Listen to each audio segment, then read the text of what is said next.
বন্ধুরা, আজকে আমি আপনাদের সামনে আবারও চলে এসেছি একটা নতুন ব্লগ নিয়ে। আর আমার এই নতুন ব্লগে আপনাদেরকে আবারও স্বাগতম। তো আপনারা সবাই কেমন আছেন? আই হোপ আপনারা সবাই ভালো আছেন এন্ড আপনাদের সবার দোয়া ইনশাআল্লাহ আমি এবং আমার ফ্যামিলির সবাই ভালো আছি। তো আজকের ভিডিওটা কি নিয়ে হতে চলেছে আই থিংক আপনারা থাম্বনেল এন্ড টাইটেল দেখে বুঝে গেছেন। তো আজকের ভিডিওটা হচ্ছে মাই ডেইলি রুটিন।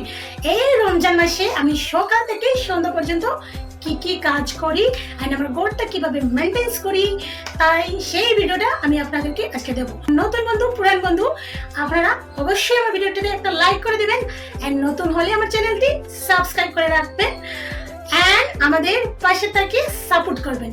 সো আজকে আর কথা না বাড়িয়ে চলো ভিডিওটা শুরু করা যাক। স্টার্ট। তাহলে বন্ধুরা, প্রতিদিন সকালে আমার কাজটা যেটা দিয়ে শুরু হয় বিছানা গোছানো, ঘরদোর ঝাড়মুছ করা, আজকে সেভাবেই শুরু করছি, কিন্তু আজকে একটু বেশি আছে। তার কারণ হচ্ছে প্রতিদিন আমি করি একটু নর্মালভাবে, কারণ রুমে কেউ থাকে না, আমি একা হাতে বাবুকে সামলে যা পারি তাই করি আর কি। এদিকে দেখে এই প্রোডাক্ট তোমাদেরকে দেখাচ্ছি, তার কারণ হচ্ছে এটা 2XL ব্রেস্ট মিল্কের প্রোডাক্ট।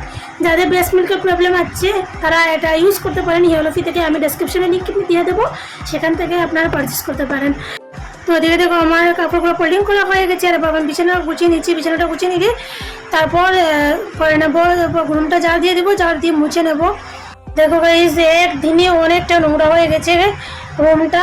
আর রুমটা যেহেতু আমি ক্লিন করেছি, ভাবলাম একটু ভালো করে ক্লিন করি, যেহেতু প্রতিদিন আমি ভালো করে ক্লিন করতে না পারি না, তার জন্য। আর এদিকে দেখো আমার রুমটা মোছা হয়ে যাচ্ছে। এবার রুমটা মুছে নিয়ে অনলি আমাদের বেডরুমটা নয়, ওদের আমার ব্যাচেলার পার্টিদের রুমটাও ক্লিন করতে হবে। ওরা না আমার থেকে আরও কাজ কী করবে, কাপড়টা একটা কাপড় পরবে, তারপর ওটা যে জায়গা মতো দেখবো তা নয়। এদিকে দেখো আমার রুমটা ক্লিন হয়ে গেছে, আর এখানে বাবু ঘুমোচ্ছে, বাবুকে বাই ঘুম পাড়িয়ে দিয়েছে। আর ওদের দেখো কাপড়ের বক্সটা কীরকম, দুদিন আমি ঠিক করিনি কাপড়, তার জন্য কী করে রেখেছে কাপড়গুলো। তাই ভাবলাম ওদের কাপড়গুলো আজকে সবগুলো ফোল্ডিং করে রাখি, যেহেতু আমার বাবুটাকে রাখার মানুষ আছে। আর এদিকে বাবুটাকে নিয়ে একটু ক্লা করছিলাম। তারপর দেখো কাপড়গুলো ওদের ফোল্ডিং করে শেষ হয়ে গেছে। আর এদিকে দেখো মোবাইল চার্জ দেবে, কিন্তু চার্জার ঠিক করে রাখে না গাইজ, এই হচ্ছে এদের একটা প্রবলেম। তারপরে রুমটা যেহেতু সব কিছু কাপড় ফোল্ডিং করা হয়ে গেছে, রুমটা চার দিয়ে মুছে নিচ্ছি। কী করবো গাইজ, আমরা গ্রামের মেয়ে, আর আমাদের হাত দিয়ে কাজ করতে ভালো লাগে। আমার মাউথ আছে, তারপরে মাউথে করে মুছতে পারি না। আর এদিকে দেখো জামাই মাছ এনে রেখেছিলেন সকালবেলা, আমি এগুলো অনেকক্ষণ হয়ে গেছে, নরম হয়ে যাচ্ছিলো, তাই এগুলো পরিষ্কার করে নিচ্ছিলাম ফার্স্টে, কারণ পরে পরিষ্কার করতে গেলে ওগুলো পরিষ্কার করতেই পারতাম না, তার জন্য এগুলো পরিষ্কার করে ধুয়ে এবার আমি মাছগুলো ভেজে নেবো। ভেজে নিলে এই আর একটা আমার কাজ কমপ্লিট হয়ে যাবে। সব কাজ কমপ্লিট হয়ে গেছে। লাস্টে রয়েছিল কিচেনটা, আমি কিচেনটা পুরোপুরি কমপ্লিট করে নিয়েছি।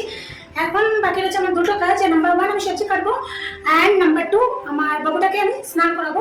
তো এই দুটো কাজ আমার স্নান করতে যাওয়ার আগে আমি করে নেবো, তারপর আমি স্নান করবো, তারপর তিলাওয়াত করবো। যেহেতু রমজান মাস শুধু কাজ করলে হবে না, ইবাদত করতে হবে। আর এদিকে দেখো আমি মাছগুলো ভেজে নিয়েছি, এখন এগুলো সাইডে রেখে দেবো, রেখে দিয়ে আমার কাজগুলো করবো। তো এদিকে দেখো সবজি কাটার কথা ছিল, আমার কিন্তু বাইক কাটছি, যেহেতু আমার বাবুটা ঘুম থেকে উঠে গেছে। ঘুম থেকে উঠে গেলে ওকে খাওয়াতে হয়, নাহলে ও খুব কান্না করে, ও খুব খিদে পায় ঘুম থেকে উঠার পর। তো তারপর ওকে খাইয়ে দাইয়ে ওকে নিয়ে এসেছি। খাইয়ে বলতে অনেকক্ষণ হয়েছে ওকে খাইয়েছি, তারপর ওকে স্নান করতে নিয়ে এসেছি, স্নান করাতে। তো স্নান করাতে এসে একটা অ্যাক্সিডেন্ট ঘটে গেছিলো, ও পড়ে যাচ্ছিলো বাইরের হাত থেকে। তারপর যাই হোক কোনোভাবে মেনটেন্স করে ওকে স্নান করে এনেছি। এদিকে দেখো বাবু টিপ পড়তে চায় না, অনেক কষ্ট করে ওকে টিপ পরাতে হয়। আর আমি ওকে একটা প্রোডাক্ট লাগিয়ে দিচ্ছি ও ব্রু ঘন হওয়ার জন্য, আমি নিজের হাতে তৈরি করেছি হর্তকি দিয়ে একটা মেডিসিন। আপনারা চাইলে কমেন্ট বক্সে জানাবেন, আমি আপনাদেরকে পরে ভিডিওটা দিয়ে দেবো। আর এদিকে দেখো বাবুকে খাইয়ে দিয়ে ঘুম পাড়িয়ে দিয়েছি। আর এখানে বাইয়া সব সবজিগুলো কেটে ধুয়ে রেখেছে। তারপর দেখো আমি স্নান করে নিজে তিলাওয়াত করে নামাজ টামাজ পড়ে চলে এলাম কিচেনে, যেহেতু একটু তাড়াতাড়ি করে ঢুকতে হবে। রমজান মাস এখন প্রায় বাজে 3:25 বাজে। তো আমি ভাবলাম একটু তাড়াতাড়ি করে ঢুকে নেই, যেহেতু 6:25 আমাদের ইফতার, তাই অনেক কিছু রেডি করতে হবে, তাই একা হাতেও রান্না করতে হবে। তো তাড়াতাড়ি ঢুকে গেলাম। ঢুকে নিয়ে প্রথমে আমি এখানে বেগুন অ্যান্ড আলু দিয়ে একটা রেসিপি বানাচ্ছিলাম, আর সেটা হচ্ছে উইদাউট মশলা, অনলি হলুদ গুঁড়ো অ্যান্ড পেঁয়াজ বাটা দিয়ে বানাচ্ছিলাম। আপনারা কি এরকম বানান কমেন্ট বক্সে অবশ্যই জানাবেন। আর এদিকে ঢেঁড়সের একটা রেসিপি বানাচ্ছি, আর ঢেঁড়সের একটা বড়ার মতো একটা রেসিপি করবো, সেটা হচ্ছে আমি আমার মামুনির কাছ থেকে শিখেছি, তাই ভাবলাম আপনাদের সাথে একটু শেয়ার করে নেই। তো এদিকে মদের সাথে এগুলো একটু ম্যারিনেট করে রেখেছিলাম। আর এদিকে দেখো আমার ঢেঁড়সগুলো ভাজি হয়ে গেছে, আমি নামিয়ে নিচ্ছি। আর শুকনো লঙ্কা দুটো দিয়ে দিলাম, আর সাথে দিয়ে দিলাম গোলমরিচ দিয়ে এগুলো ভেজে নেব। আর তারপরে দিলাম পেঁয়াজ রসুন আদা বাটা একসাথে দিয়ে এগুলো ভেজে নেবো ভালো করে, যতক্ষণ না লাল হচ্ছে ততক্ষণ ভাজবো। আর দিয়ে দিলাম টমেটো কুচি দুটো দিয়ে, তারপর লবণ দিলাম, লবণ দিয়ে মিক্সচার মশলা, ধনিয়া গুঁড়ো, লঙ্কা গুঁড়ো, হলুদ গুঁড়ো দিয়ে ভালো করে মশলাটা ভেজে নেব। যতক্ষণ না মশলার গন্ধটা মরে যায় ততক্ষণ জল ইউজ করব না, তারপর জল দিয়ে কিছুক্ষণ রেখে দেবো মশলাটা একটু ঘনত্ব হওয়ার জন্য। তো তারপর দিয়ে দিলাম আমার ভেজে রাখা ঢেঁড়সগুলো দিয়ে আমি ভালো করে নেড়ে চেড়ে রেখে দিলাম। 2-3 মিনিট আর রান্না করে নেবো। সেগুলো রান্না করে নেওয়ার পরে হয়ে যাবে আমার ঢেঁড়সের রেসিপিটা রেডি।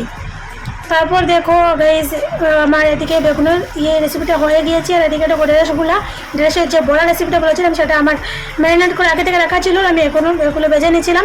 তো গাইস প্রথমে আমি ঢেঁড়সগুলো কেটে রেখেছিলাম, কেটে এগুলোর জল শুকিয়ে নিয়েছি। ময়দার সাথে পেঁয়াজ রসুন আদা বাটা সমস্ত রকমের মশলা দিয়ে আমি ঢেঁড়সের রেসিপিটা বানাচ্ছি। এদিকে দেখো ঢেঁড়সটা আর ঢেঁড়সের রেসিপি, এই তরকারির রেসিপিটা আমার হয়ে গেছে। এদিকে ঢেঁড়সের বড়াটাও হয়ে গেছে, অনেকটা মুচমুচে হয়েছে।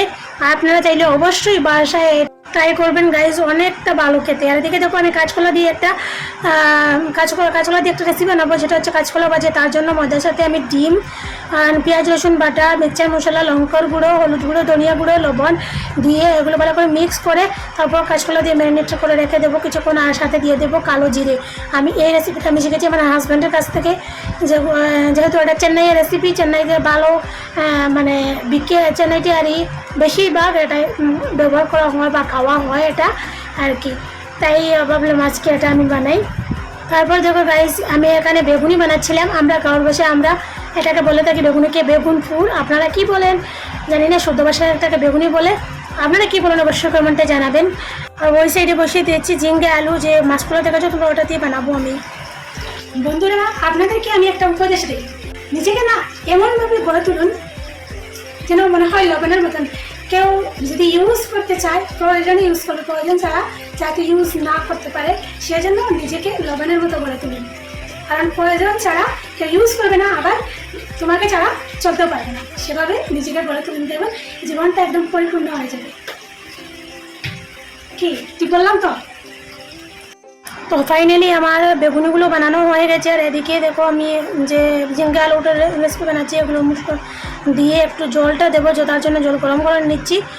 আর আমার সব কাজ অলমোস্ট কমপ্লিট হয়ে গেছে, আমি কিচেনটাও মুছে নিয়েছি। তারপর দেখো কিছুটা বর্তনও নোংরা হয়ে গেছে, এগুলো আমি ক্লিন করে নেব। এগুলো ধুয়ে নিলেই আমার হয়ে যাবে কিচেনের কাজ কমপ্লিট। তারপর আমি এক ফল কাটবো, তরমুজ এনেছি ভাইয়া, তরমুজ অ্যান্ড কারবুজা অ্যান্ড কী কী এনেছি জানি না। তো আমরা যেহেতু আমি ভাই আছি আর আমার দেওর একজন আসবে না, বাকিরা অলরেডি সাইডে আছে, আসতে লেট হবে, তার জন্য আমরা আমাদের মতো করে ইচ্ছা করে নেব। আর খাওয়ারটা ওরা সবাই এলে একসাথে খাবো। তো আমার বর্তনগুলো ধোয়া হয়ে গেলেই হয়ে যাবে আমার কিচেনের কাজ কমপ্লিট। তারপর আমি চলে যাব ওদিকে। আর ওদিকে চলে যাওয়ার আগে ভাই এনেছে দুধ সেহেরির জন্য, আমি দুধটা ভাবলাম রাখা যাবে না, ওটা গরম করে নিই। ঠিক আছে দেখো গাইজ ইফতারের সময়ও পেরিয়ে গেছে, তরমুজ কারবুজা আমার কাটাও হয়ে গেছে আর আমরা ইফতার করেও নিয়েছি। আর এদিকে দেখো আমার দেওয়ার তরমুজ খাচ্ছেন, উনি না তরমুজ খেতে খুব ভালোবাসেন। আমি বললাম ওটা ফ্রিজে ঢুকে রাখি না, বললেন না সবটা খেয়ে নেবো, যেমনভাবে বলছিলেন মনে হচ্ছে পুরোটাই খেয়ে নেবেন, এমন মানে অনেক বেশি তরমুজ খান আর কি।